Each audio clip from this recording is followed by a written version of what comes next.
पैसे की ललक किस कदर आदमी को अंधा बना देती है, और पैसे में अंधा हुआ आदमी अपना सर्वत्र दांव पर लगाने को तैयार हो जाता है। ऐसा ही एक मामला बीते दिनों जिला के जोत मुख्य मार्ग पर देखने को मिला, जहां एक कार में अचानक आग लगने से एक 33 वर्षीय बीएसएफ जवान के जिंदा जल जाने का मामला प्रकाश में आया था। परिवार वाले दिल पर पत्थर रख जवान का अंतिम क्रियाकर्म पूरा कर दिल पर पत्थर रख बैठे थे, किंतु जिला चंबा की मुस्तैद पुलिस ने अपनी जांच प्रक्रिया को जारी रखते हुए कड़ी से कड़ी जोड़ते हुए इस निष्कर्ष पर पहुंचे कि मरा हुआ बीएसएफ जवान अमित राणा जिंदा है और दक्षिण भारत के बेंगलुरु में है। पुलिस ने गुपचुप तरीके से अपनी जांच प्रक्रिया को आगे बढ़ाते हुए बेंगलुरु से उसे धर दबोचा और जिला चंबा ले आए, जहां पर जवान ने खुलासा किया कि वह लाखों रुपए का कर्जदार था। उसे ऑनलाइन गेम और सट्टेबाजी में काफी पैसा फंसा रखा था, जिससे तंग आकर अमित ने अपनी ही मौत की साजिश रच डाली और ऐसा करने में हुए कामयाब भी हुआ। किंतु पुलिस को इस सारे वारदात पर संदेह तो था ही। उसी संदेह के मद्देनजर पुलिस ने अपनी जांच प्रक्रिया को आगे बढ़ाया और आखिरकार जिला पुलिस द्वारा उसकी मौत पर सफलता उठाकर सच सामने लाया गया। चंबा न्यूज एक्सप्रेस के लिए मुकेश कुमार गोल्डी की रिपोर्ट। 28 और 29 जून की मध्यरात्रि को जोत से चंबा की तरफ एक गाड़ी जिसमें अमित राणा नाम का व्यक्ति, जिसकी उम्र 32 साल थी और जो मूल रूप से नूरपुर का रहने वाला था और बीएसएफ में पोस्टेड था, उसकी गाड़ी जलने के कारण कथित रूप से मृत्यु हो गई थी। जब इस घटना की सूचना हमें मिली तो एडिशनल साहब ने, मैंने स्पॉट विज़िट किया। एफएसएल की टीम को भी हमने बुलाया, उन्होंने भी दोबारा स्पॉट विज़िट किया। जब घटनास्थल का हमने निरीक्षण किया तो हमें इस घटना में कुछ चीज़ें संदेहास्पद लगी, जैसे कि गाड़ी में जो डेड बॉडी के रिमेन्स थे वो हमें पर्याप्त मात्रा में नहीं मिले, जिससे हमें थोड़ा संदेह हुआ।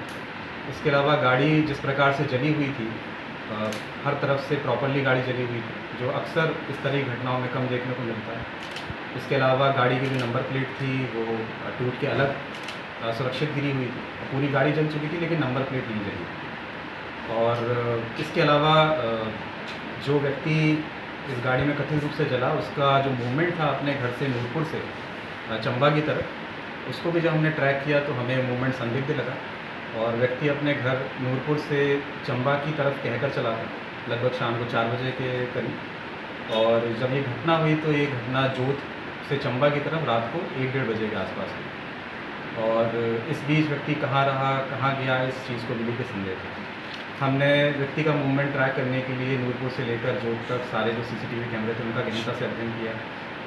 और नूरपुर भी हमने टीम भेजी, वहाँ भी परिजनों से बात की, इसके मित्रों से बात की और लोकल एरिया से ही फीडबैक लिया। और जिस तरह से इन्वेस्टिगेशन चल रही थी, हमें मामले में थोड़ा संदेह लग रहा था और इस वजह से हमने जाँच अपनी और तेज़ कर दी और व्यक्ति की फाइनेंशियल ट्रांजैक्शन, उसके बैंक अकाउंट्स, हर तरह की जानकारी हमने एकत्रित की।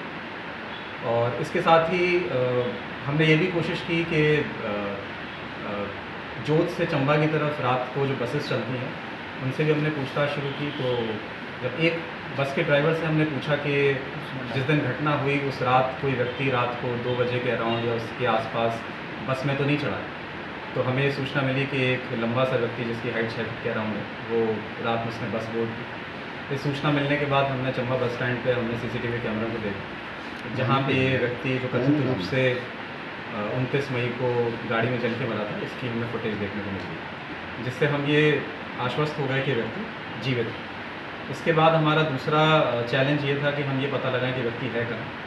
इसके लिए हमने ये जांच शुरू की कि व्यक्ति के करीबी लोग कौन है, इसके मित्र कौन है, इसका सबसे करीबी मित्र कौन है। तो एक मित्र का हमें इसका पता चला, जिसके बारे में हमने जाँच पड़ताल शुरू की तो पता चला कि एक पेशे से ट्रक ड्राइवर है और सदर्न स्टेट्स में जैसे कि कर्नाटका, तमिलनाडु और गुजरात की साइड ये ट्रक चलाता है। और उसी जांच को जब हमने आगे बढ़ाया तो हमें इस बात का भी संदेह हुआ या शक हुआ कि हो ना हो ये जो व्यक्ति कथित रूप से मरा है गाड़ी में जल के, ये भी अपने मित्र के साथ ही है। और जब इस तरह की शंका में पैदा हुई तो हमने एक टीम, जिसको हमारे पीछे जो हेड कांस्टेबल बलविंदर हैं, प्रदीप हैं, इनके नेतृत्व में हमने एक बेंगलोर टीम भेजी। और हम उम्मीद ये कर रहे थे कि व्यक्ति जब बेंगलोर से निकलेगा तो हम इसको डिटेन कर पाएंगे। और उम्मीद के मुताबिक ही जब जो कथित रूप से व्यक्ति की मृत्यु हुई थी, वो और उसका दोस्त एक ट्रक में बैठ के बेंगलोर से चेन्नई की तरफ जा रहे थे, तो हमने उनको इंटरसेप्ट किया, इनको रोका और ये व्यक्ति जो कथित रूप से 29 तारीख की रात को जल के मरा था, ये हमें उस ट्रक में मिला। इसके साथ ही इसको पकड़ने के बाद जब हमने इससे पूछताछ शुरू की कि ये इसने अपनी मृत्यु का ड्रामा या ये पूरा खेल क्यों रचा, तो इसने हमें ये बताया कि ये पिछले काफ़ी समय से फाइनेंशियल डिस्ट्रेस में था, आर्थिक तंगी में था, और इसने लगभग 40-45 लाख रुपए का लोन ले रखा था, जिस लोन को चुकाने की इसकी क्षमता नहीं थी और पैसा ये उड़ा चुका था। तो इन सब